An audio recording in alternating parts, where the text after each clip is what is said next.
አንተ ቤት እኔ አንተ ፊት የምቆም ሰው አይደለሁ።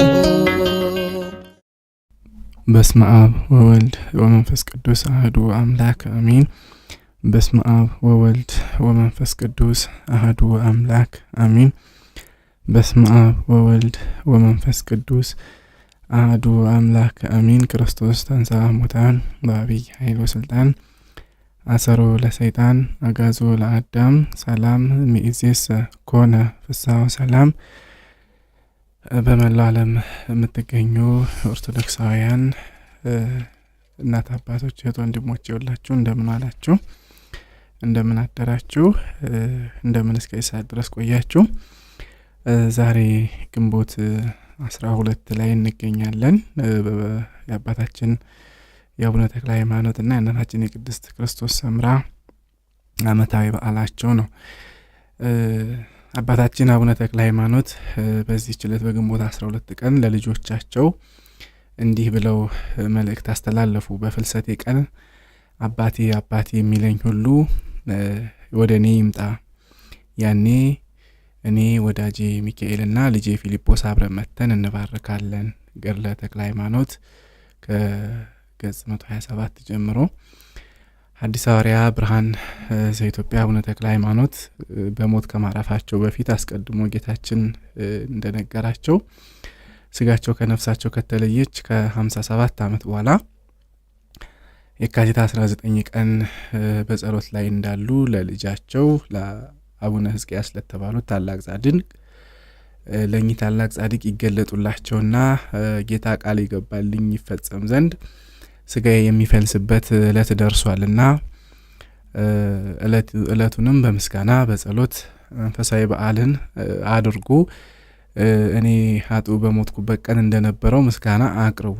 ሄደህ ለ12 መምህራን ለልጆቼ ሁሉ ግንቦት 12 ቀን ይህንን በዓል እንዲያከብሩ ንገራቸው በማለት አባታችን አቡነ ተክለ ሃይማኖት ለአቡነ ሕዝቅያስ ተገልጸው ይነግሯቸዋል። እንግዲህ በፍልሰቴ ቀን አባቴ አባቴ የሚለኝ ሁሉ ወደ እኔ ይምጣ። እኔ ወዳጄ ሚካኤልና ልጄ ፊልጶስ አብረን መተን እንባረካለን። ይህም ምልክት ይሆን ዘንድ በምንመጣበት ጊዜ የጠፋው የመቅረዙ መብራት ይበራል በማለት ምልክት ይነግሯቸዋል። በዚህም ወቅት አባታችን አቡነ ሕዝቅያስ ይህንን የአባታችን አቡነ ተክለ ሃይማኖትን መልእክት በአራቱም አቅጣጫ ላሉ 12ቱ መምህራን እና ለክርስቲያኖች ሁሉ አባታችን የነገሯቸውን የፍልሰታቸውን በዓል ስለማድረግ መልእክት ይልካሉ። እንግዲህ በዚህ ዕለት በመላው ኢትዮጵያ የሚገኙ የአባታችን አቡነ ተክለ ሃይማኖት ልጆች፣ ወዳጆች በሙሉ እንዲሁም አባታችን አቡነ ተክለ ሃይማኖት እንግዲህ 12 መምህራንን እያደረጉ በመላ ኢትዮጵያ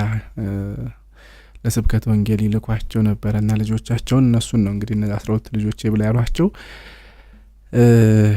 ምልክትም ነግረዋቸዋል። በዚያን ጊዜ የሚሆንበትን በተባለው ቀን አባታችን አቡነ ሕዝቅያስ እና ልጆቻቸው እነዚህ 12 መምህራን እንዲሁም የጻድቅ ወዳጆች ደጋግ ቅዱሳን ከየገዳም ሁሉ መጥተው በዚህ ዕለት በደብረ አስቦ ተገኝተው የአባታችንን አጽም አፍልሰውታል።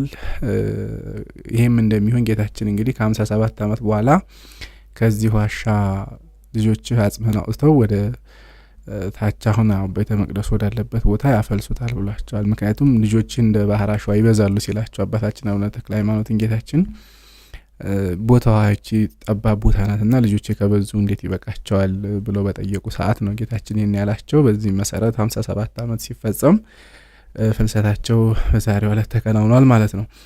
እንግዲህ በዚህች ዕለት አባታችን አቡነ ተክለ ሃይማኖት ቀደም ብለው እንደተናገሩት መብራቱ እንዲጠፋ ተደረገ። መብራቱ ጠፍቶ ሳለ በተአምራት መብራቱ በርቷል። በዚህም ወቅት ከቅዱስ ሚካኤልና ከልጃቸው ከሰማዕቱ ከአቡነ ፊልጶስ ጋር አባታችን አቡነ ተክለ ሃይማኖት ተገልጸው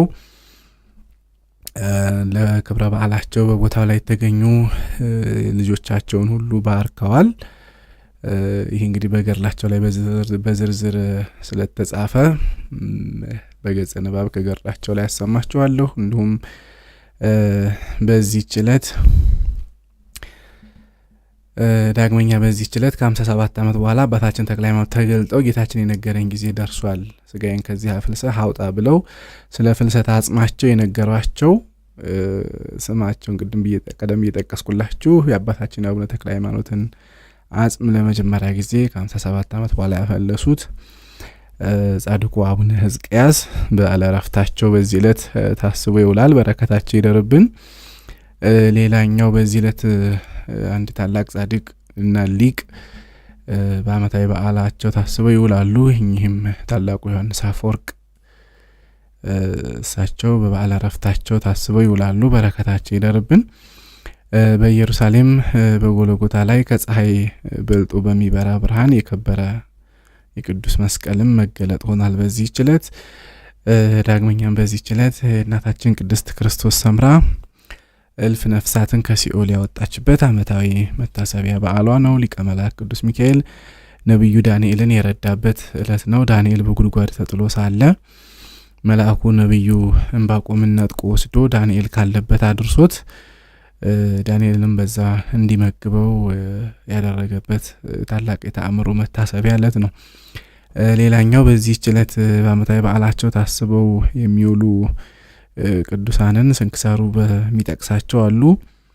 ሃይማኖታቸው የቀና የኢትዮጵያው ንጉሥ የበእደ ማርያም ልጅ የጻድቁ ንጉሥ እስክንድር ዕረፍቱ መሆኑን ስንክሳሩ በስም ይጠቅሳቸዋል። እንደዚሁም ሰማዕታት የሆኑ ዲያቆን ሚናስና እስጢፋኖስ መታሰቢያ በዓላቸው መሆኑን እንዲሁ ስንክሳሩ በስም ይጠቅሳቸዋል። ዳግመኛም በዚህ ዕለት በአባታችን በተክለ ሃይማኖት ወንበር ከተሾሙት ከከበሩ መምህራን ውስጥ 17ኛ የሆኑት የደብረ ሊባኖሱ መምህር የከበረ አባ አብርሃም ዕረፍቱ መሆኑንም እንዲሁ ስንክሳሩ በስም ይጠቅሳቸዋል። ሌላኛው በዓመታዊ በዓሉ ታስቦ የሚውለው ቅዱስ የመላልኤል ልጅ የያሬድ ዕረፍቱ መታሰቢያ ነው። የመላልኤል እንግዲህ ይኸውም ያሬድ እንግዲህ 162 ዓመት ኖሮ ሄኖክን የወለደው ሄኖክም የሄኖክ አባት ማለት ነው።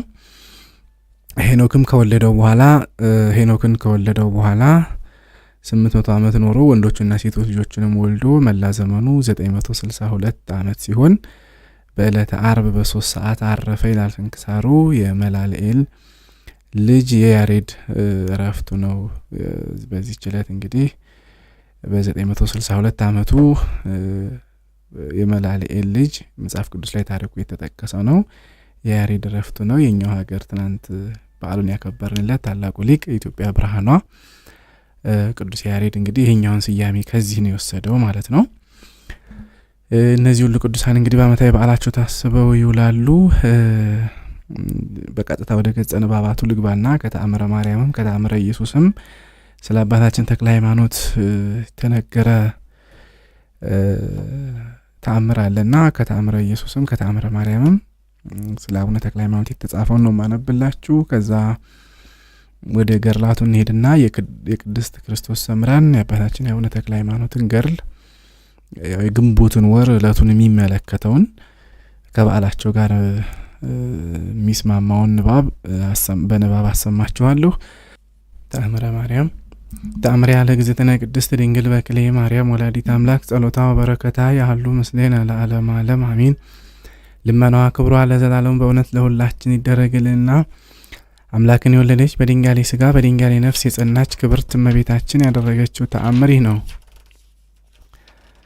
ዘርአ ዮሐንስ የተባለ ይኸውም ጸጋ ዘአብ ነው። ፍጹም ጻድቅ የሆነ ካህን ነበረ። የሚስቱም ስም ሳራ ይባላል። ይህችውም እግዚአብሔር ናት። እነርሱም በሸዋ ክፍለ ሀገር ደብረ ጽላልሽ ወይንም ቡልጋ በምትባል ሀገር ሲኖሩ በወርቅና በብር በከበረ ልብስም ሁሉ እጅግ የበለጸጉና ሁለቱ ባልና ሚስቱ እግዚአብሔርን የሚፈሩ በእግዚአብሔር ሕግ ጸንተው ተጠብቀው የሚኖሩ ቅዱሳን ነበሩ። በዚህችም ሀገር የተራበ ማብላት፣ የተጠማ ማጠጣት፣ የታረዘ ማልበስ ይልቁንም እንግዳ መቀበል የዘወትር ልማዳቸው ስለሆነ በቸርነታቸው የታወቁ ነበሩ። የሀገሩ ሰዎችም እርስ በርሳቸው እንደዚህ አይነት ደግነት አይተንም ሰምተንም አናውቅም፣ የእግዚአብሔርና የጸጋ ዘአብ አነዋዋር በእግዚአብሔርና በሰዎች ሁሉ ዘንድ ምንኛ ያማረ እንዴትስ የተወደደ ነው ይሉ ነበር።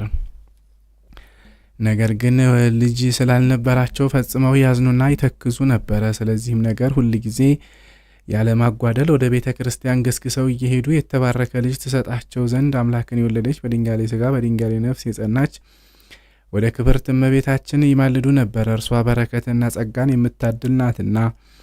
እንደዚህም እያዘኑና እየተከዙ ሳሉ ከዕለታት በአንደኛው ቀን ሁለቱም ተኝተው ሳለ እግዚአብሔር ራእይ ያየችና የብርሃን ምሰሶ ከቤታቸው ውስጥ ቆሞ የምሰሶ ራስ ከሰማይ ደርሶ በዓለም ሁሉ ያሉ ሕዝብና ነገስታት እንደዚሁም ጳጳሳቱ በዙሪያው ቆመው በእሱም ላይ እኩሌቶቹ ነጫጮች፣ እኩሌቶቹም ቀያዮች፣ እኩሌቶቹም ዝንጉርጉር መልክ ያላቸው ብዙ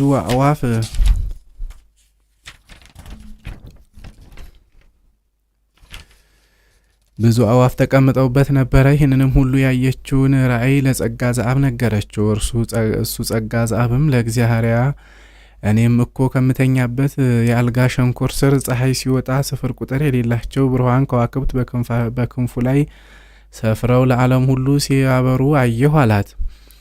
በዚህም ጊዜ ሁለቱም ባዩት ነገር ሁሉ ፈጽመው እያደነቁ እንጃ እግዚአብሔር ያውቃል በዚህ ወራት በእኛ ላይ ምን ተአምር ይደረግ ይሆን እያሉ እርስ በራሳቸው ተጨዋወቱ። በዚህችም ዕለት መንፈቀ ሌሊት በሆነ ጊዜ አምላክን የወለደች በድንጋሌ ሥጋ በድንጋሌ ነፍስ የጸናች ክብርት እመቤታችን ለእግዚአብሔር በራእይ ተገለጸችላትና እነሆ አጥብቀሽ ስለለመንሽኝ የተባረከና የተመረጠ ልጅ ሰጠሁሽ። እርሱም በእግዚአብሔር ዘንድ እጅግ የተወደደና በመላእክትም በኩል የተከበረ ታላቅ ይሆናል። ከብዙ ስራውም የተነሳ ሰማይና ምድርስ እንኳን ሊመጥኑት አይችሉም አለቻት። ለጸጋ ዘአብም እንደዚሁ ተገለጸችለትና ወዳጄ ጸጋ ዘአብ ሆይ እነሆ ያየኸውን ራእይ ልተረጉምልህ መጥቻለሁ። ትርጓሜውም ይህ ነው። ፀሐይ ከቤት ሲወጣ ያየኸው ከአብራክህ የሚከፈለውና ከአንተ የሚወለደው ልጅህ ነው። በብርሃኑ ከምእመናን ላይ የኃጢአት ጨለማን ያስወግዳልና በክንፉም ላይ ሰፍረው ያየሃቸው ከዋክብት በመንፈስ ቅዱስ ከእርሱ የሚወለዱ ልጆቹ ናቸው። ሚስትህም በቤታችሁ መካከል የብርሃን ምሰሶ ተተክሎ ጫፉ ከሰማይ ደርሶ ያየችው ይኸው ከእናንተ የሚወለደው ልጅ ነው። ነገስታቱ ጳጳሳቱ ይገዙለታል። የሁሉ መጠጊያ ይሆናል፣ ከነገስታቱም በላይ ይሆናል። ሰማይ ከምድር በላይ እንደሆነ የእርሱም ስም አጠራሩ እንደርሱ ካሉ ቅዱሳን በላይ ሆኖ ይኖራል።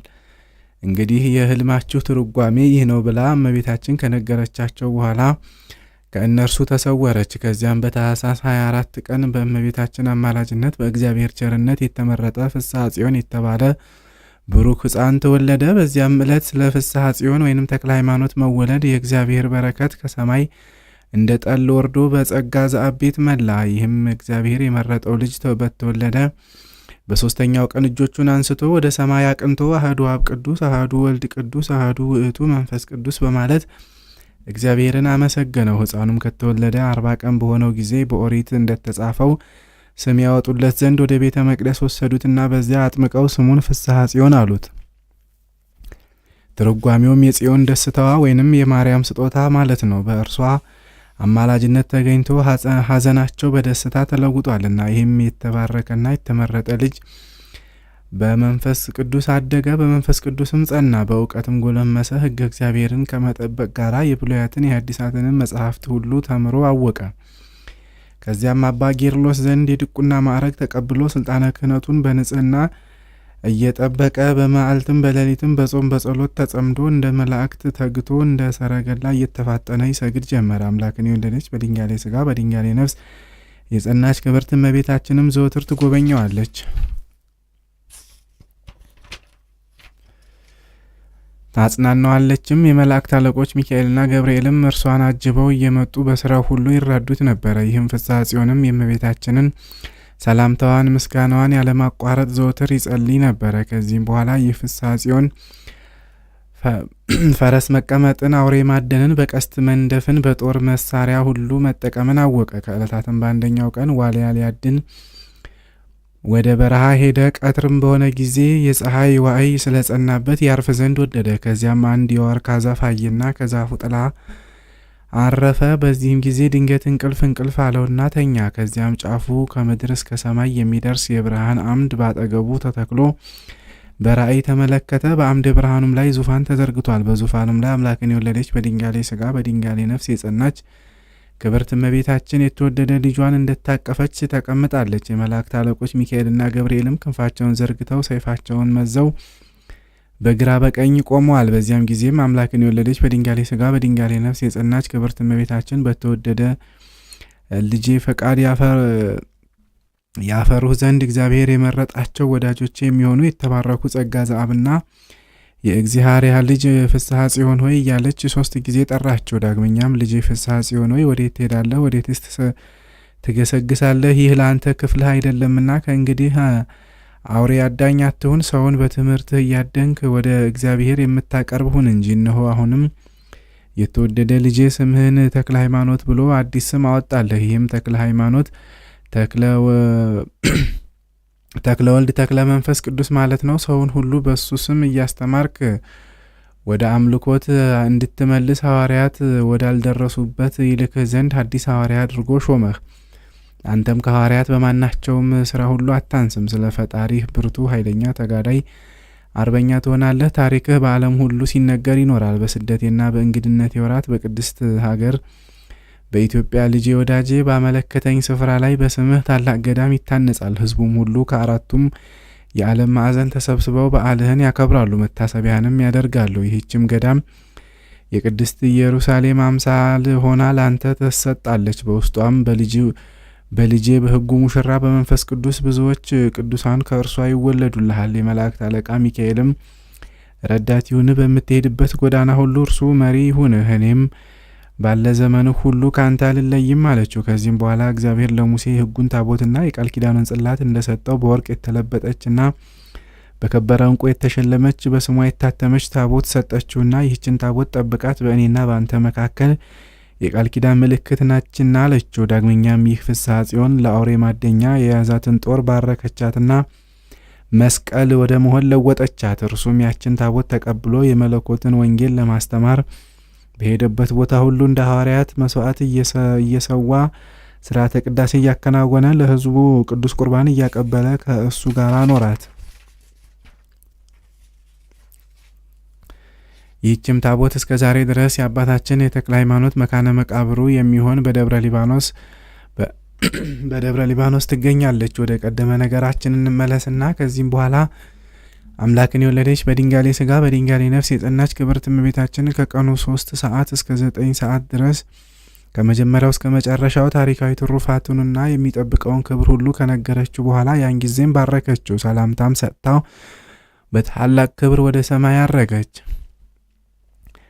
በዚህም ጊዜ ከእንቅልፉ ነቃና ለአውሬ ማደኛ የያዛት ጦሩ በክርስቶስ ትዕምርተ መስቀል አምሳል ተቀርጻ አገኛት። በዚህም የስም አጠራሩ መነሻ ፊደል ተ መሆኑን አወቀ። ይህም አምላክን የወለደች በድንጋሌ ሥጋ በድንጋሌ ነፍስ የጸናች ክብርት እመቤታችን አስቀድማ እንደነገረችው ተክለ ሃይማኖት ማለት ነው። ከዚህም በኋላ ብፁዕ አባታችን አቡነ ተክለ ሃይማኖት አብ የባረከሽ፣ ወልድ ያከበረሽ፣ መንፈስ ቅዱስ ከፍ ከፍ ያደረገሽ እመቤቴ ሆይ እሰግድልሻለሁ፣ አመሰግንሻለሁ። ለእኔ ለኃጥኡ የማይገባኝ ሲሆን በልጅሽ ቸርነት ይህንን ሁሉ ጸጋ ሰጥተሽኛልና ብሎ አመሰገነ። ከዚህችም ሰዓት ጀምሮ አባታችን ተክለ ሃይማኖት የጌታውን የኢየሱስ ክርስቶስን መስቀለ ሞት ተሸክሞ በክርስቶስ ስም በሰማዕትነት ለመሞት በመስቀል ላይ እንደ አምላኩ ለመቸንከር ወንጌልን ለማስተማር የንጹሐን ሐዋርያትን አሰረ ፍኖት ይከተል ዘንድ ቁርጥ ሐሳብ አደረገ። ወደ ኋላው አልተመለሰም። በቤት ውስጥ ያለውን ንብረቱን ሁሉ ዘወር ብሎ አልተመለከተም። ነገር ግን በፊቱ ወዳለው ጎዳና ገሰገሰ እንጂ የዘመድ የወዳጅና የገንዘብ ፍቅር አልማረከውም። እመቤቴ ድንግል ማርያም ሆይ በሰማያት የልጅሽን በር ትከፍችልኝ ዘንድ እነሆ ቤቴን እንደተከፈተ ተውኩት በማለት ወንጌልን ለማስተማር እየተፋጠነ ወደ ተጋድሎ ዓለም ወጣ። እመቤቴ ሆይ ከእንግዲህስ ለችግረኞችና ለደካማ ለእኔ ከአንቺ ያለ አንቺ የሚያጸናኝ የለምና ወድቄ ለምፍገመገመው ለእኔ ያለ አንቺ የሚደግፈኝ የለም። ላዘንኩት ለእኔ ያለ አንቺ የሚያረጋጋኝና የሚያጽናናኝ የለም። እንግዲህ አሁን በተሻለውና በቀናው ጎዳና መሪኝ እያለ ወደፊት ገሰገሰ። በደረሰበት ሀገርም ሁሉ መንግሥተ ሰማያት ቀርባለችና በወልደ እግዚአብሔር ወንጌል እመኑ እያለ ማስተማር ጀመረ። የተአምራቱም ዜና በመላ ኢትዮጵያ ተነገረ፣ በሌላውም ዓለም ሁሉ ተሰማ ታወቀ። በዚህም አይነቱ ግብር ስራውን በማፋጠን ሰውነቱን በማድከም ላይ ሳለ አምላክን የወለደች በድንጋሌ ሥጋ በድንጋሌ ነፍስ የጸናች ክብርት እመቤታችን ድንገት መጥታ ነጥቃ ወደ ሰማይ ያወጣቸውና ከእሳት መጋረጃ ውስጥ አግብታ በሥላሴ ዙፋን ፊት ለፊት አቁማ ለፈጣሪ ስገድ አለችው። በዚያን ጊዜም ሰገደና ከዚያ በፊት አመስግኖ በማያውቀው ልዩ ምስጋና እግዚአብሔርን አመሰገነው። ከዙፋኑም ውስጥ ተክለ ሃይማኖት ሆይ ከእኔ ከባህሪ አባቴ ከአብና ከባህሪ ሕይወቴ ከመንፈስ ቅዱስ 6 ክንፍ ተሰጠህ፣ ክፍልህም ከ24ቱ ካህናቶች ጋር ይሁን የሚል ቃል ወጣ። ከዚያም የወርቅ ጽና አምጥተው ሰጡትና ከእነርሱ ጋር አብሮ ያጥን ጀመረ። ልብሱም እንደ ልብሳቸው፣ ምስጋናውም ከምስጋናቸው ጋር ተባበረ። ፈጣሪውንም በሦስትነቱ ተገልጾ አየው። ከዚህም በኋላ ወደ ቦታው መለሰችው። እርሱም በተሰጠው ስልጣን በነፋስ ክንፍ ይበራል። ወደ ላይም ለመውጣትም ቢሆን በቅዳሴ ሰዓትም መስዋዕት ለማቅረብ ከኢትዮጵያ ወደ ኢየሩሳሌም ለመሄድም ቢሆን በሚፋጠንበት ገንዘብ እንደ መላእክት በክንፍ ይበራል። በጌትነቱ ዙፋን ፊት እግዚአብሔርን በማመስገን መብረቅን ከሚጎናጸፉ ከሱራፌል ከካህናተ ሰማይ ጋር ተባበረ። እንደዚሁ በክብር እስካረፈበት ድረስ እንደ ሐዋርያት ሙት ማንሳት፣ ድዊ መፈወስ ስልጣን ተሰጠው። በዚሁ መሰረት ድውያን ሲፈውስ፣ ለምጻም በቃሉ ሲያነጻ፣ አጋንንትን ሲያወጣ ኖረ። በጸሎቱ ያመኑም ከደዌያቸው ሁሉ ይፈወሱ ነበረ። በልብሱ ላይ የብርሃን ኮከብ ተቀርጾ ያበራል። ቅድስት ሀገረ ኢትዮጵያም አምላክን በወለደች በድንጋሌ ሥጋ በድንጋሌ ነፍስ በጸናች ክብርት እመቤታችን ረዳትነት በገድሉ የጸዳል ነጸብራቅ አበራች። ተክለ ሃይማኖት የክብሩ ጌጥ የሆነች አምላክን የወለደች ክብርት እመቤታችን ልመናዋ ክብሯ ለዘላለም በእውነት ለሁላችን ይደርግልን ይደርብን፣ አሚን። ተአምረ ኢየሱስ ተአምር ዘገብረ እግዚእነ አምላክነ ወመድኃኒነ ኢየሱስ ክርስቶስ ሳህሉ ወምሕረቱ ያህሉ ምስሌነ ለዓለም ዓለም አሚን። ቅርታው ቸርነቱ ለዘላለም በእውነት ለሁላችን ይደረግልና ጌታችን አምላካችን መድኃኒታችን ኢየሱስ ክርስቶስ ያደረገው ተአምር ይህ ነው። ብፁዕ አባታችን ተክለ ሃይማኖት እንደ ነቢያት ድካምን በማብዛት እንደ ሐዋርያት ወንጌልን በማስተማር እንደ ሰማዕታት በመገረፍ እንደ መነኮሳት አጥንቱ ከስጋው ጋር እስኪጣበቅ ከሰውነቱ ማለቅ የተነሳ የሚያቃጥለውን ላብ እንደ ደም ዠረርታ በማፍሰስ ከስግደቱ ብዛት የተነሳ የሰውነቱ መለያ እስኪቆጠር ድረስ ተባህቶውን በማጽናት ጸሎቱን እንደማይደርቅ የምንጭ ውሃን እንደ ትንፋሽ ያለማቋረጥ ሌሊትና ቀን እንባውን እያፈሰሰ መንፈሳዊ ተገዥነቱን አረጋገጠ። እንደዚህም ባለ ትሩፋት ሳለ ለስም አጠራሩ ስግደት የሚገባው ጌታችን ኢየሱስ ክርስቶስ ወደ እርሱ መጣ። ለስም አጠራሯ ክብር የሚገባት እመቤታችን ድንግል ማርያምና 15ቱ ነቢያት፣ 12ቱ ሐዋርያት፣ ብዙ የሰማይ ሰራዊተ መላእክት አለቆችም ሁሉ የብርሃን ልብስ ይዘው መጡ። ከዚያም ብፁዕ አባታችንን ፈጣሪው እንዲህ አለው። ወዳጄ ተክለ ሃይማኖት ሆይ ሰላም ለአንተ ይሁን። ከድካምህና ከባርነት ወደ ዘላለም ነጻነትና እረፍት ከሐዘን ወደ ዘላለም ደስታ ልወስድህ ወደ አንተ መጥቻለሁ። መታሰቢያህን ለሚያደርግ ስምህን ለሚጠራ ሁሉ እኔ እስከ 10 ትውልድ ምረዋለሁ ብዬ በእውነት እነግርሃለሁ። ቤተ ክርስቲያንህን የሰራ በሰማያዊ መንግስት ቤተ መንግስት አዘጋጅለታለሁ። የገድልህንም መጽሐፍ አንተን በመታመን የጻፈ ያጻፈ በሰማይ በሕይወት መጽሐፍ ስማቸውን እጽፋለሁ። ከሩቅም ከቅርብም ቢሆን ወደ መካነ መቃብርህ የመጣውን እኔ መካነ መቃብሬ ካለበት ወደ ኢየሩሳሌም እንደሄደ ቆጥርለታለሁ። በመታሰቢያ ቀን ቅዱስ ሥጋውን ክቡር ደሙን የተቀበለውንም ስማቸው ከተጠራው ገድላቸው ከተነገረው ልጆችህ ጋር ደምረዋለሁ። ሥጋውን ደሙን መቀበል ባይችልስ እንኳን ለመታሰቢያ ከተዘጋጀው ማዕድ የወደቀውን ፍርፋሪ ቢቀምስ እኔ ኢየሱስ ክርስቶስ ቃሌ የማይታበል ስለመሆኑ በሰማይት ኢየሩሳሌም በባለሟልነት እንዲቀርብ ስልጣን እሰጠዋለሁ። ስለ ሃይማኖቱም ጽናት በመንግስተ ሰማያት ከአንተ ጋር አስቀምጠዋለሁ። አንተ ከተቀበርክበት ቤተ ክርስቲያንህም ከታነጸበት ቦታ የተቀበረ ሁሉ በእኔ ዘንድ ዋጋ ይኖረዋል። ገሃነመ እሳትንም ከቶ አያይም። ስሙ በሕይወት መጽሐፍ ያልተጻፈውንም ሁሉ በቦታህ ሊቀበር አይችልም። ከጉር እስከ ሸምን ወንዝ ድረስ የተቀበረውን ሁሉ ምሬልሃለሁ። ለአንተም ለዘላለም መታሰቢያ ይሁንልህ ዘንድ ይህንን ቃል ኪዳን ሰጠውህ። እነሆ ሩጫህን በሚገባ ጨረስክ፣ ሃይማኖትህንም ጠብቀህ በጥቂት ምክንያት የታመንክ አገልጋይ ሆይ እንደ ባህር አሸዋና እንደ ሰማይ ከዋክብት ብዛታቸው ስለሚቆጠረው ከአንተ በኋላ ስለሚነሱት ልጆችህ በ15ቱ የገነት ሀገሮች በ5ቱ መንግስተ ሰማያት ላይ ሾመሃለሁ አለው። ብፁዕ አባታችን ተክለ ሃይማኖትም መጠኔ አይደለውን ይህንን ሁሉ ክብር የሰጠኸኝ አቤቱ ላንተ ምስጋና ይገባል። ነገር ግን በቸርነት ብዛት ሰውን በመውደድህ ነው እንጂ በበጎ ስራዬስ አይደለም ብሎ አመሰገነ። ዳግመኛም ብፁዕ አባታችን ጌታዬ ሆይ ወደ ሰማዕትነት አደባባይ ዳግም ሄጄ በስምህ እሞት ዘንድ እዘዘኝ አለው። ጌታ ኢየሱስ ክርስቶስም ተጋድሎህንስ ፈጽመሃል፣ ከእንግዲህ ወዲህ ከሞት በቀር ምንም የቀረህ የለም አለው። ይህንንም ብሎት 3 ጊዜ ሳመውና ጌታ ኢየሱስ ክርስቶስ በታላቅ ክብር ከቅዱሳን መላእክትና ከክብርት እናቱ ከድንግል ማርያም ጋር ወደ ሰማይ አረገ። ይቅርታው ቸርነቱ ለዘላለም በእውነት ለሁላችን ይደረግልን፣ አሚን። መጽሐፈ ስንክሳር። አንድ አምላክ በሆኑ በአብ በወልድ በመንፈስ ቅዱስም ግንቦት 12 ቀን በዚህች ዕለት በኢየሩሳሌም ሀገር ወደሚኖር ነቢይ ዕንባቆም የመላእክት አለቃ ቅዱስ ሚካኤልን እግዚአብሔር ላከው። እርሱም የማሳውን እህሎች ለሚያጭዱ ምሳ ሊወስድ ወዶ ተሸክሞ ሳለ ቅዱስ ሚካኤልም ዕንባቆምን ምግብን እንደተሸከመ በአናቱ ጸጉር ይዞ ወደ ባቢሎንም ሀገር አድርሶ ዳንኤል ወዳለበት የአንበሶቹ ጉድጓድ አስገባው። ዳንኤልንም ከዚያ ምግብ መገበው። ከዚህም በኋላ ዕንባቆምን ከምግቡ ጋራ ወደ ይሁዳ ምድር መልሶት ወዲያውኑ እህሉን በሚያጭዱት ዘንድ ቆመ። ስለዚህ ለከበረ መልአክ የመላእክት አለቃ ቅዱስ ሚካኤል በየወሩ መታሰቢያውን እንድናደርግ የቤተ ክርስቲያን መምህራን አዘዙን። አማላጅነቱ ከኛ ጋር ይኑር ለዘላለሙ አሚን። በዚህችም ዕለት ሃይማኖቱ የቀና ንጉሥ በእደ ማርያም ልጅ የኢትዮጵያ ንጉሥ እስክንድር የእረፍቱ መታሰቢያ ነው። ለእግዚአብሔር ምስጋና ይሁን፣ እኛንም በቅዱሳኑ ጸሎት ይማረን ለዘላለሙ አሚን። በዚህችም ዕለት የዓለም ሁሉ መምህር የሆነ የከበረ አባት ዮሐንስ አፈወርቅ አረፈ። ይህም አባት ከእስክንድሪያ ሀገር ሰዎች ወገን ነው። የአባቱ ስም አስፋኒዶስ የእናቱ ስም አትናሲያ ነው። እነዚህም እጅግ ባለጸጎች ነበሩ። ይህንንም ልጃቸውን በመልካም አስተዳደግ አሳደጉት፣ ትምህርትንና ጥበብን ሁሉ አስተማሩት። እርሱ ወደ አቴና ሄዶ በመምህራን ቤት ተቀምጦ ትምህርትን ሁሉ ተምሮ በእውቀቱም ከብዙዎች በላይ ከፍ ብሏልና ከዚህም በኋላ ገና በታናሽነቱ መነኮሰ። የዚህንም የኃላፊውን ዓለም ጣዕም ንቆ ተወ። ከእርሱም ቀድሞ በዚህ ገዳም ቅዱስ ባስልዮስ መንኩሶ ነበረ። በአንድነትም ተስማምተው ብዙ ትሩፋትን ሰሩ። ወላጆቹም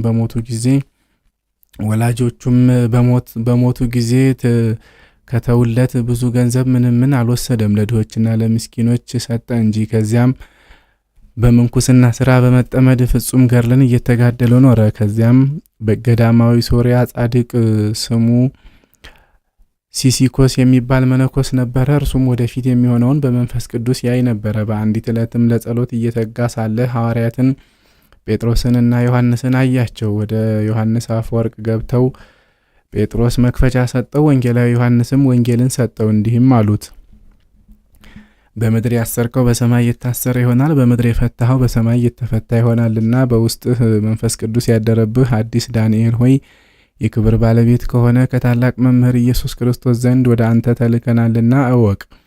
እኔም የመንግሥተ ሰማያት መክፈቻ የተሰጠኝ ጴጥሮስ ነኝ። ሁለተኛውም እኔ በመጀመሪያ ስብከቴ በከበረ ወንጌል ቃል አስቀድሞ ነበረ ያልኩት ይህ ቃል በጠላት ላይ የእሳት ሰይፍ የሆነ ዮሐንስ ነኝ። ለአንተም ከክብር ባለቤት ጌታ ኢየሱስ ክርስቶስ ዘንድ ወገኖችህ ምእመናንን በቀናች ሃይማኖት ታሳድጋቸው ዘንድ እውነተኛ አእምሮ ደግሞ ተሰጥቶሃል አሉት። ጻድቅ ሲሲኮስም ይህንን ራእይ ባየ ጊዜ ቅዱስ ዮሐንስ ቸር ታማኝ እረኛ ሆኖ እንደሚሾም አወቀ። ከዚህም በኋላ በቅዱስ ዮሐንስ ላይ የመንፈስ ቅዱስ ጸጋ በላይ ወርዶ አደረበትና ብዙ ድርሳናትንና ተግሳጻትን ደረሰ።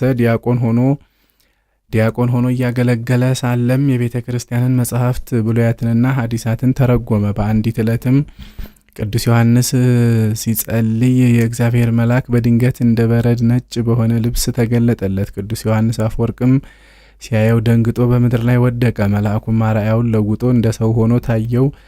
ወዳጄ አዲስ ዳንኤል ዮሐንስ ሆይ አትፍራ፣ ተነሳ አለው። የቅዱስ ዮሐንስም ልቡ ተጽናንቶ ጌታዬ ሆይ አንተ ማነህ? ግርማ አስፈርቶኛልና አለው። የእግዚአብሔር መልአክም ትሰራው ዘንድ የሚገባህን ልነግርህ ወደ አንተ የተላኩ ነኝ። አሁንም እግዚአብሔር አምላክ ያዘዘህን ለመስራት ልብህን አበርታ። ቃልህ ከጽንፍ እስከ ጽንፍ በአራቱ ማዕዘን ይደርሳልና እልፍ አእላፋትም ትምህርትህን ተቀብለው ትእዛዝህን ሰምተው ወደ ፈጣሪያቸው እግዚአብሔር ተመልሰው ይድናሉና በእግዚአብሔር መንግስት ውስጥ የጸና የብርሃን አምድ ትሆናለህና እነሆ የአንጾኪያ ሊቀ ጳጳሳት ወደ አንተ ይመጣል። ከእርሱም ጋራ ሁሉ ካህናትና ዲያቆናት በየማዕረጋቸው የሚያዝህንም አድርግ፣ የእግዚአብሔር ትእዛዝ ነውና ልትተላለፍ አይገባህም አለው። ከዚህም በኋላ ያ መልአክ ለአባ ፊላቲያኖስ ተገልጦ ቅዱስ ዮሐንስን ቅስና እንዲሾመው አዘዘው። በማግስቱም ሊቀ ጳጳሳቱ መጣ፣ ከእርሱም ጋራም ካህናት አሉ። ይህም ቅዱስ ዮሐንስ አፈወርቅን ይዞ ቅስና ሾመው። የቁስጥንጥንያ ሊቀ ጳጳሳትን ባረፈ ጊዜ ንጉሥ አርቃዲዮስ ልኮ አስመጥቶ ቅዱስ ዮሐንስን በቁስጥንጥንያ ላይ ሊቀ ጵጵስና ሾመው። አባቶቻችን ሐዋርያት እንደሚያደርጉት በሊቀ ጵጵስናው ስራ ላይ ጸና። ሕይወትነት ባላቸው ትምህርቶችና ተግሳጾች ሁሉ ሕዝቡን ሁል ጊዜ የሚያስተምር ሆነ። ከኤጲስቆጶስነትም ሆነ ከመንግስት ወገን ሕግን የሚተላለፉትን ሁሉ ይገስጻቸዋል። ማንንም አይፈራም፣ ፊትም አይቶ አያደላም ነበር። የንጉሥ አርቃዲዮስ ሚስት አውዶክስያም ገንዘብ ወዳጅ ስለሆነች የአንዲት ድሃ መበለት ቦታዋን በግፍ ወሰደች። ያቺ መበለትም ወደ ቅዱስ ዮሐንስ አፈወርቅ መጥታ ንግሥት አውዶክስያ ቦታዋን እንደነጠቀቻት ለቅዱስ ዮሐንስ አፈወርቅ ነገረችው። እርሱም የድሃዋን ቦታዋን መልሽላት ብሎ ንግስቲቱን ከብዙ ምክር ጋር እንድትመልስላት ንግሥት አውዶክስያን ለመናት። እርሷ ግን እምቢ በማለት አልታዘዘችለትም። ወደ ቤተ ክርስቲያን ገብታ ስጋውን ደሙን እንዳትቀበል አውግዞ ለያት። ቁጣንና ብስጭትንም ተመልታ ስለ ክፉ ስራቸው ከሹመታቸው እርሱ የሻራቸውን ኤጲስቆጶሳት ሰበሰበች። እነርሱም ንግስቲቱን ስለተቃወመ ስደት እንደሚገባው በእርሱ ላይ ተስማምተው ጻፉ። እርሷም አጥራኪያ ወደሚባል ደሴት ሰደደችው። በዚያም በደረሰ ጊዜ የዚያች ደሴት ሰዎች በክፉ ስራ ጸንተው የሚኖሩ ከሃዲያን ሆነው አገኛቸው። ቅዱስ ዮሐንስ አፈወርቅም ወንጌልን አስተማራቸው፣ ገሰጻቸውም። በፊታቸውም ስላደረጋቸው ድንቅ ድንቅ ተአምራት ወደ ቀናች ሃይማኖት መለሳቸው። የሮሜ ንጉሥ አኖሪዎስና ሊቀ ጳጳሳቱ ዮናክኒዶስም ስለ ቅዱስ ዮሐንስ አፈወርቅ ስደት በሰሙ ጊዜ እጅግ አዘኑ። በንጉሥ አርቃዲዮስ ላይም በመቆጣት እንዲህ የሚል ደብዳቤ ጽፈው ላኩ። ከዚህ ከክፉ ስራ ተጠበቅ፣ ትእዛዛችንንም ተቀብለህ የከበረ ዮሐንስ አፈወርቅን ከስደቱ ካልመለስከው በአንተና በእኛ መካከል ሰላም አይኖርም አሉት። እርሱም መልእክታቸውን ባነበበ ጊዜ እጅግ አዘነ። ሚስቱንም አግዶ ልክ ቅዱስ ዮሐንስን ከስደቱ መለሰ። በተመለሰም ጊዜ ቁስጥንጥንያ ሰዎች በመመለሱ ታላቅ ደስታ አደረጉ። ከጥቂት ቀኖችም በኋላ ንግስቲቱ ወደ ክፋቷ ተመልሳ ሁለተኛ ወደ አጥራኪያ ደሴት ሰደደችውና በዚያ አረፈ። ንጉሥ አኖሪዎስና ሊቀ ጳጳሳት ዮናክኒዶስም በሰሙ ጊዜ መልእክትን ላኩ። ሊቀ ጳጳሳቱም የከበረ ዮሐንስን ከስደቱ እስክትመልሰው ድረስ ስጋውን ደሙን እንዳትቀበል አውዶክስያን አወገዛት። ከዚህም በኋላ የከበረ ዮሐንስን ይመልሱት ዘንድ ንጉሱን ላከ። እርሱ ግን ሞቶ አገኙትና ስጋውንም ተሸክመው ወደ ቁስጥንጥንያ ከተማ ደረሱት። የከበረ ዮሐንስንም በተሰደደበት ሀገር እንደ አረፈና ስጋውንም ወደ ቁስጥንጥንያ ከተማ እንዳመጡት ወደ አባ ዮናክኒዶስ መልእክት ጽፈው አስረዱት። ሁለተኛም የሮሜ ሊቀ ጳጳሳት ወደ ቤተ ክርስቲያን ገብታ ስጋውና ደሙን እንዳትቀበል ልኮ አውዶክስያን አወገዛት። እየለመነችውም ለ8 ወር ያህል ኖረች። በብዙ ልመናም ፈታት። ነገር ግን ጭንቅ በሆነ ደዌ እግዚአብሔር አሰቃያት። ያድኗትም ዘንድ ገንዘቧን ለባለመድኃኒቶች ጥበበኞች እስከሰጠች ድረስ ግን አልዳነችም። ወደ ቅዱስ ዮሐንስ አፈወርቅም መቃብር ሄዳ በእርሱ ላይ ያደረገችውን በደል ይቅር ይላት ዘንድ እየሰገደችና እያለቀሰች ለመነችው። እርሱም ይቅር አላት፣ ከደዌያም ፈወሳት። ጌታችንም ከስጋው ታላላቅ ድንቅ ተአምራትን ገለጠ። ስለ እርሱም እንዲህ ተባለ። በአንዲት ዕለትም ከንጉሥ አርቃዲዮስ ጋራ ተቀምጦ ሳለ ንጉሡ እንዲህ አለው፣ አባቴ ሆይ ስለ አንድ ቃል እንድታስተምረኝ እለምንሃለሁ። ይህም ቃል ከብዙ ጊዜ ጀምሮ በልቤ ውስጥ ይመላለሳል። ወንጌላዊ ማቴዎስ ቅድስት ድንግል እመቤታችን ማርያምን የበኩር ልጇን እስከወለደች ድረስ ዮሴፍ አላወቃትም ስለምን አለ? ወንዶች ሴቶችን እንደሚያውቋቸው ዮሴፍ አወቃትን አለው። የከበረ ዮሐንስም ንጉሥ ሆይ እንዲህ አትበል፣ እንዲህስ አንተ እንደምትለው አይደለም። የከበረች ድንግል እመቤታችንስ የክብር ባለቤት ጌታችን ኢየሱስ ክርስቶስ በሆዷ ውስጥ በነበረ ጊዜ የእርሱ ህብረ መልክ በሚለዋወጥ ጊዜ ከእርሱ ጋር መልኳ ይለዋወጥ ነበረ። በንጹሕ ብርሌ ውስጥ ውሃ በጨመሩ ጊዜ ውሃ መስሎ እንደሚታይ፣ ወይን ጠጅም ቢጨምሩ ያንኑ መስሎ እንደሚታይ፣ ወይንም ከውስጡ በተጨመረው ቀይም ቢሆን ቀልቶ እንደሚታይ፣ ቅጠልያም ቢገባበት ቅጠልያ መስሎ እንደሚታይ፣ ድንግልም በሆዷ ውስጥ የልጇ መልክ በሚለዋወጥ ጊዜ ከእርሱ ጋራ መልኳ ይለዋወጥ ነበረ። እንደ ሮማን አበባ የምትቀላበት ጊዜ አለ፣ እንደ ናርዶስም የምታብለጨልጭበት ጊዜ አለ። የለመለመ ቅጠል የምትመስልበትም ጊዜ አለ። ከወለደች በኋላ ግን አልተለወጠችምና ዮሴፍ በአንድ በቀድሞ ህብረ መልኳ ተወስናለት መልኳን ተረዳ ማለት ነው አለው። በዚያም ጊዜ በንጉሥ አዳራሽ ውስጥ ከወርቅ የተሰራ የእመቤታችን አምላክን የወለደች የድንግል ማርያም ስዕል ነበረችና ዮሐንስ አፈወርቅ ልሳነ ወርቅ፣ ዮሐንስ አፈወርቅ አፈ በረከት፣ ዮሐንስ መልካም ተናገርክ የሚል ቃል ከስዕሏ ወጣ። ንጉሱና ከእርሱ ጋር ያሉትም ይህንን በሰሙ ጊዜ እጅግ አደነቁ፣ እግዚአብሔርንም አመሰገኑት። በዚያም ጊዜ ንጉሱ አዞ ወርቅ ሰሪ አስመጥቶ ለከበረ ዮሐንስ አፈወርቅ ልሳን አሰርቶ ለሚያዩ ሁሉ መታሰቢያ ምልክት ሊሆን አምላክን ከወለደች ከእመቤታችን ከቅድስት ድንግል ማርያም ስዕል ዘንድ ሰቀለው። ቅዱስ ዮሐንስም ከዚያች ቀን ወዲህ ልሳነ ወርቅ ተብሎ ተጠራ። አፈወርቅም ተብሎ እስከ ዛሬ ድረስ ተጠራ። ለእግዚአብሔር ምስጋና ይሁን። እኛንም በዚህ አባት ጸሎት ይማረን፣ በረከቱም ከእኛ ጋር ትኑር ለዘላለሙ አሚን። በዚህችም ዕለት በኢየሩሳሌም ሀገር በጎልጎታ ላይ ከፀሐይ በልጦ በሚበራ ብርሃን የከበረ መስቀል መገለጥ ሆነ። ይኸውም ለኢየሩሳሌም አባት ለአባ ቄርሎስ ኤጲስቆጶስ ሆኖ በተሾመበት በታላቁ ቆስጠንጢኖስ ልጅ በሚያንሰው ቆስጠንጢኖስ ዘመነ መንግስት ነው። መገለጡም የሆነው ከቀኑ በ6 ሰዓት ነው። የመስቀሉን ብርሃን የፀሐዩን ብርሃን ሸፍኖ በግልጽ እየታየ እስከ 9 ሰዓት ድረስ ቆየ። ሰዎችም ሁሉ ያዩት ዘንድ ከቦታው ሁሉ ይወጡ ነበር። አባ ቄርሎስም እንዲህ የሚል መልእክት ወደ ንጉሥ ቆስጠንጢኖስ ሲልክ፣ ንጉሥ ሆይ እወቅ፣ አስተውል። በከበረ አባትም በጻድቁ ቆስጠንጢኖስ ዘመን እንደ ከዋክብት መስቀል በሰማይ ታየ። ሁለተኛም በዘመንህ በቀራንዮ ላይ የብርሃን መስቀል የፀሐይ ብርሃንን ሸፈነው። የክብር ባለቤት የሆነ እስከ ጌታችን ኢየሱስ ክርስቶስ መቃብርና እስከ ደብረ ዘይት ተዘረጋ አለው። ሁለተኛም በዚህች ደብዳቤ እንዲህ አለው፣ ንጉሥ ሆይ ከከፋችና ከረከሰች ከአርዮስ ሃይማኖት ተጠበቅ። የሚያምኑባትንም ሁሉ አትቀበላቸው፣ በምን አትሳተፋቸው አለው። ከዚህም በኋላ አባ ቄርሎስ ይህ የከበረ መስቀል በተገለጸበት ቀን በዓልን አደረገ። እርሱ በስውርና በግልጽ ለሚመጣብን ጠላት ተዋግተን የምንድንበት የጦር መሳሪያችን ነውና በጸና እምነቱ በምንማጸንበትም ጊዜ ለእግዚአብሔርን በመስቀሉ ላዳነን በከበረ ደሙን ፈሳሽነት ላነጻን ምስጋና ይሁን። ዛሬም ከሚጣላን ሁሉ በቅዱስ መስቀሉ ይጠብቀን ይቅርም ይበለን ለዘላለሙ አሚን። በዚህችም ዕለት ሰማዕታት የሆኑ የቅዱስ ሚናስና የእስጢፋኖስ መታሰቢያቸው ነው። በረከታችን ከኛ ጋር ትኑር ለዘላለሙ አሚን። በዚህችም ዕለት የመላልኤል ልጅ የያሬድ የእረፍቱ መታሰቢያ ነው። ያሬድም 162 ዓመት ኖሮ ሄኖክንም ከወለደው በኋላ 800 ዓመት ኖረ። ወንዶችንና ሴቶችን ልጆችንም ወለደ። መላ ዘመኑም 962 ዓመት በሆነው ጊዜ በዕለተ አርብ በ3 ሰዓት አረፈ። ለእግዚአብሔር ምስጋና ይሁን። የቀደሙ አባቶችንም በረከታቸው ከኛ ጋር ትኑር ለዘላለሙ አሚን። በዚህችም ዕለት ደግሞ የመነኮሳት ሁሉ አለቃ ሐዋርያና ሰማዕት የታላቁ መምህር የክቡር አባታችን ተክለ ሃይማኖት የሥጋው ፍልሰት ሆነ። የፍልሰቴም ምክንያት በ56 ዓመት ከዋሻ ውስጥ ወዳነጹልህ መቃብር ያፈልሱታል ብሎ እግዚአብሔር የነገረው ዘመን በደረሰ ጊዜ ያን ጊዜ ተአምር ተደርጎ አይነ ስውራን አዩ፣ አንካሶችም መራመድ ቻሉ። ይኸውም በወራሴ መንበሩ በአባ ሕዝቅያስ ዘመን ነው። ዕለቱም ግንቦት 12 ነው። ለእግዚአብሔር ምስጋና ይሁን። እኛንም ተጋዳይ በሆነ በዚህ ጻድቅ አባታችን በአቡነ ተክለ ሃይማኖት ጸሎት ይቅር ይበለን ዛሬም ዘወትርም ለዘላለሙ አሚን። በዚህችም ዕለት በአባታችን በተክለ ሃይማኖት መንበር ከተሾሙት መምህራን 17ኛ የሆነ የደብረ ሊባኖሱ መምህር ክቡር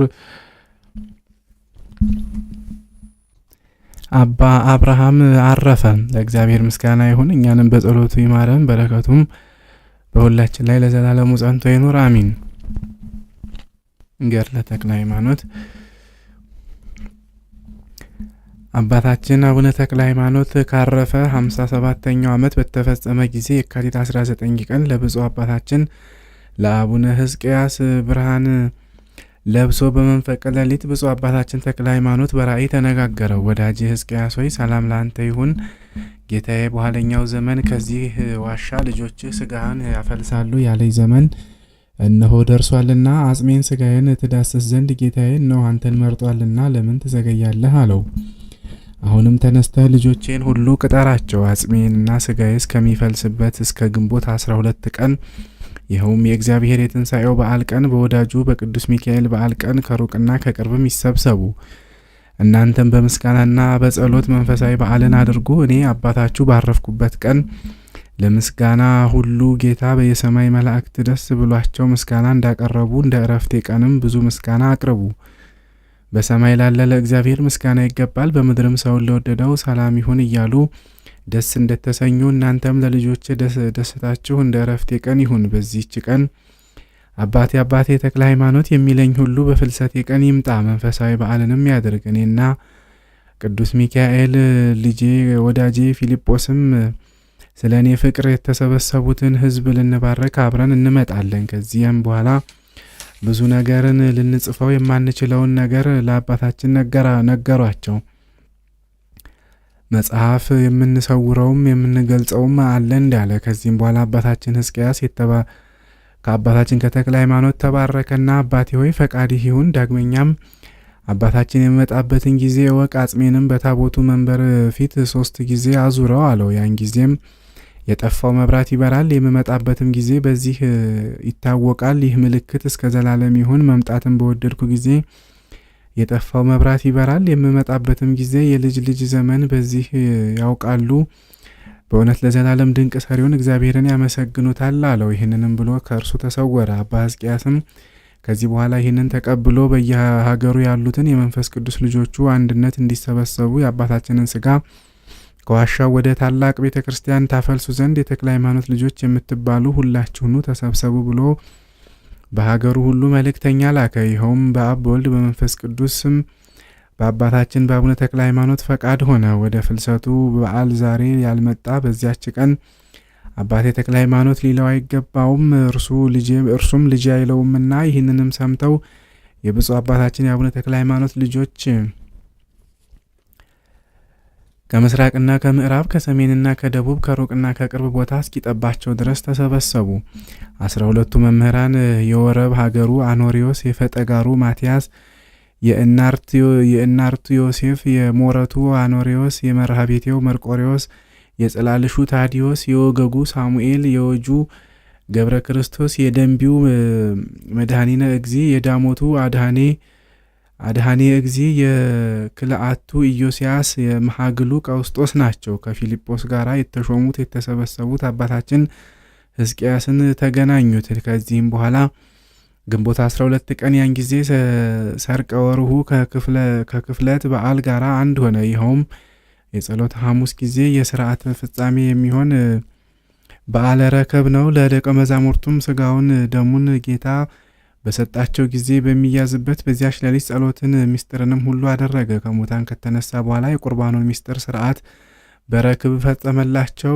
ክፍለት ማለት ከፋሲካና ከበዓለ ሐምሳ መካከል ማለት ነውና ረክብ ማለትም ጌታ ለደቀ መዛሙርቱ ያለ 3 ቀን አልታያቸውም ነበረ። ቶማስ ባመነ ጊዜ እሁድ ቀን ወደ ዱር ሲሄዱ በረክብ ተገናኛቸው። የሚስጥሩንም ስርዓት አደሰላቸው። በ40ኛው ቀንም ከእነርሱ ጋር ምሳ ሲያደርግ ደመና ነጥቆ ሰወረው። የቅዱስ ሚካኤል በዓል ከብፁዕ አባታችን ፍልሰት ጋር አንድ ሆነ። ከብፁዕ አባታችን ጋር በሕይወቱ ዘመን እንደ ሚዜና እንደ ባልንጀራ ይዋደዱ ነበረና መስዋዕትን በሚያቀርቡበት ጊዜ አባታችን ተክለ ሃይማኖት በየሀገሩ ሁሉ በሚያስተምርበት ጊዜ የመላእክት አለቃ ቅዱስ ሚካኤል ህብስቱን ከሰማይ ያመጣለታል። አባታችን ተክለ ሃይማኖትም ይቀድሳል። የመላእክት አለቃ ቅዱስ ሚካኤልም እንደ ዲያቆኑ ተንስኡ ለጸሎት ይላል። አባታችንም ሰላም ለኩልክሙ ይል ነበረ። ህብስቱንም ፈትቶ የክርስቶስን ቅዱስ ሥጋውን ክቡር ደሙን በስሙ ላመኑት ሕዝብ ይሰጣቸዋል። ስለዚህም የብፁዕ አባታችን የአቡነ ተክለ ሃይማኖት የፍልሰቱ በዓል ከመላእክት አለቃ ከቅዱስ ሚካኤል በዓል ጋር አንድ ሆነ፣ ተባበረ። ለዘላለም በረከታቸውን ይስጠን ዛሬም ዘወትርም ለዘላለሙ አሚን። ከዚህም በኋላ 12ቱ መምህራን ተነስተው ከአባታቸው ከሕዝቅያስ ጋር ወደ ዋሻው ሄዱ። የብፁዕ አባታችንን መቃብርም ቆፍረው ከመግነዙ ጋር የተጣበቀውን አጽሙን አገኙት። በተቀበረ በ57 ዓመት አስክሬኑ ዕለት እንደተገነዘ ይመስል ነበረ። መዓዛውም እንደ ሽቱ ይሸት ነበረ። በቀኙና በግራው መስቀሎች ተተክለው ነበረ። የወረብ ሀገሩ አቡነ አኖሬዎስ የአባቴን አጽም በመሸከም ከእኔ በፊት ከእኔም በኋላ ማንም አይቀድመኝም ብሎ ከመካነ መቃብሩ ገባ። መስቀሉንም ከትራሱ በኩል አንስቶ ለአባታችን ሕዝቅያስ ሰጠው። ለማውጣትም በወደዱ ጊዜ አጽሙ ረገፈ። ከጾም ብዛት የተነሳ በሕይወቱ ዘመን ስጋው አልቆ ነበረ እና አባታችን አኖሬዎስም እግዚአብሔር እንዲህ ያደረገኝ ብሎ መግነዙን ሳመው። አዲስ በፍታም አምጥቶ አጽሙን ለቀመው። በትንሽ ሳጥንም አስገቡት። መግነዙንም ትንሽ ትንሽ አድርገው ቀደዱት። ብዙ ተአምራትም አደረገ። መሬቱንም ለመዝገን ባልንጀራቸው እስከ መርገጥ ደርሰው ታላላቅ መጨናነቅ ሆነ። አንዱንም ሰው ጉልበቱን ረግጠው ሰበሩት። የብፁዕ አባታችንን መግነዝ ባስነኩትም ጊዜ ፈጥኖ ዳነ። ከዚህም በኋላ 12ቱ መምህራን ወደ ቤተ ክርስቲያን ገብተው ሳንቃውን ዘግተው ከሕዝቡ ብዛት የተነሳ መብራት አጥፍተው አጽሙን 3 ጊዜ በመንበሩ ዙሪያ ዞሩት። አባታችንም ያን ጊዜ መጣ፣ መብራትም በራ። ቅዱስ ሚካኤልና አቡነ ፊልጶስም አባታችንን ተከትለውት መጡ። አጽሙንና ስጋውን እስኪቀብሩም ድረስ በመንበሩ ላይ ተቀመጡ። ሕዝቡንም ሁሉ ባርከው በክብር ወደ ሰማይ አረጉ። ከዚያም መምህራኑ ተስማምተው በደስታ በዓሉን አክብረው ወደ የሀገራቸው ገቡ። በገድሉ ደም የዋጀን ይቅር የሚያሰኘን ኃጢአታችንን የሚያቃልልልን ይህንን አባታችንን ለሰጠን ለአብ ለወልድ ለመንፈስ ቅዱስ ምስጋናና አቅርብ። አብን እናመስግነው፣ ወልድን እናክብረው፣ መንፈስ ቅዱስንም እንለምነው ለዘላለሙ በእውነት ይሁን። የከበረ አባታችን የአቡነ ተክለ ሃይማኖት ረድኤት በረከታቸው በሁላችን በሕዝበ ክርስቲያን ላይ ለዘላለሙ ጸንቶ ይኑር። ሀገራችን የቅድስት ኢትዮጵያን በጸሎታቸው ይጠብቁልን ዛሬም ዘወትርም ለዘላለሙ አሚን። ገድለ ቅድስት ክርስቶስ ሰምራ በወርሃ ግንቦት የሚነበብ አንድ አምላክ በሆኑ በአብ በወልድ በመንፈስ ቅዱስ ማምነን በግንቦት ወር የሚነበብ የሚጸለይ የእናታችን የብጽዕት የቅድስት ክርስቶስ ሰምራ ዜና ገድል ለመጻፍ ለማንበብ እንጀምራለን። ልመናዋ አማላጅነቷ ለወዳጇ ለተስፋ ገብረ ሥላሴ ለሁላችን ለሕዝበ ክርስቲያን ይደረግልን ለዘላለሙ አሚን። ከዕለታትም በአንደኛው ቀን እናታችን ቅድስት ክርስቶስ ሰምራ ጓንጉት በምትባል ደሴት ውስጥ አርብ ዕለት ከቀኑ በ6 ሰዓት ላይ ስለ ሰው ልጆች ስትጸልይ ሳለ ዓለሙ ሁሉ ከንቱ እንደሆነ የሰውም ልጅ ሕይወት እንደ ጥላ ኃላፊ ጠፊ መሆኑን ፈጽማ ተመለከተች። ነቢዩ ዳዊት ሰው ከንቱ ነገርን ይመስላል፣ ዘመኑ ወይንም ሕይወቱ እንደ ጥላ ያልፋል ሲል ተናግሯልና። ዳግመኛም ሰው ክቡር እንኳን ቢሆን ሊኖር አይችልም፣ እንደሚጠፋ ወይንም ማስተዋል እንደሌላቸው እንስሶች መሰለ። ይህችም መንገዳቸው መሰናክላቸው ናት። በአፋቸው እሺ ይላሉ፣ እንደ በጎችም በመቃብር የሚሄዱ ናቸው። ጠባቂያቸው ወይም እረኛቸው ሞት ነው። አሁንም እኛ መሬት እንደሆነን አቤቱ አስብ። ሰውስ ዘመኑ እንደ ሜዳ ሳር እንደ ዱር አበባ እንዲሁ ያብባል። መንፈሱ ከእሱ ትለያለች፣ ወይንም ነፋስ በነፈሰ ጊዜ ግን ይረግፋል፣ አይኖርም። ስፍራውም ደግሞ ወዴት እንደሆነ አይታወቅም አለ ክቡር ዳዊት። ስለዚህም ሁሉ ነገር አቤቱ ማራቸው፣ ይቅርም በላቸው፣ መጻተኛ ባሪያህንም ኃጢአቷን አታስብ እያለች እናታችን ቅድስት ክርስቶስ ሰምራ ወደ ፈጣሪዋ መሪር እንባን አለቀሰች። ያን ጊዜም ጌታ ኢየሱስ ክርስቶስ በታላቅ ግርማ ወደ እርሷ መጣ። በታላቅ ግርማም ሆኖ ባየችው ጊዜ ደነገጠች፣ ከእግሩ ስርም ወደቀች። ከዚህም በኋላ ነውር በሌላቸው ንዑዳት ክቡራን ንጹሐን በሆኑ እጆቹ አነሳት። ቀጥሎም ወዳጄ ክርስቶስ ሰምራ ሆይ አትደንግጪ፣ ነገር ግን የልብሽን ሐሳብ ንገሪኝ አላት። እርሷም አቤቱ ባሪያህንስ በባለሟልነት ካሰለጠንካት አባታችን አዳምን በአርአያህና በአምሳልህ ስለምን ፈጠርከው? በእንጨት መስቀል ላይ ለምን ተሰቀልክ? ስለ አዳምና ስለ ልጆቹ አይደለምን አለችው። እርሱም አዎን ስለ እሱ ስል ተሰቅያለሁ አላት። እንኪያስ መሰቀልህ ወይንም የተሰቀልከው ስለ እሱ ከሆነ ከአቤል ጀምሮ እስከ ዛሬ ድረስ የሞቱትን ከዛሬም በኋላ እስከ ዓለም ፍጻሜ ድረስ የሚሞቱትን አቤቱ ማራቸው፣ ይቅርም በላቸው አለችው። አንተ ቸር ይቅር ባይ መዓትህ የራቀ ምሕረትህ የበዛ ነህና ከአንተ ሌላ አምላክ የሌለ እውነተኛ አምላክ ነህና ሁሉ ይቻልሃልና የሚሳንህ ነገር ከቶ የለም። ዓለም በጠቅላላዋ በእፍኝህ አትሞላም በማለት እያለቀሰች ለመነችው። በዚያም ጊዜ ጌታችን መልሶ ወዳጄ ክርስቶስ ሰምራ ሆይ እስኪ አንቺ ራስሽ ፍረጂ። አዳም ከነ ልጆቹ ከሰራው ኃጢአትና እኔ በጴንጤናዊ በጲላጦስ ዘመን በቀያፋ በሐና አደባባይ በዕለተ ዓርብ ከተቀበልኩት ሕማማተ መስቀል ቢመዘን የትኛው ይመዝን ይመስልሻል አላት። ይህንንም ባላት ጊዜ ደነገጠችና ከመሬት ላይ ወደቀች።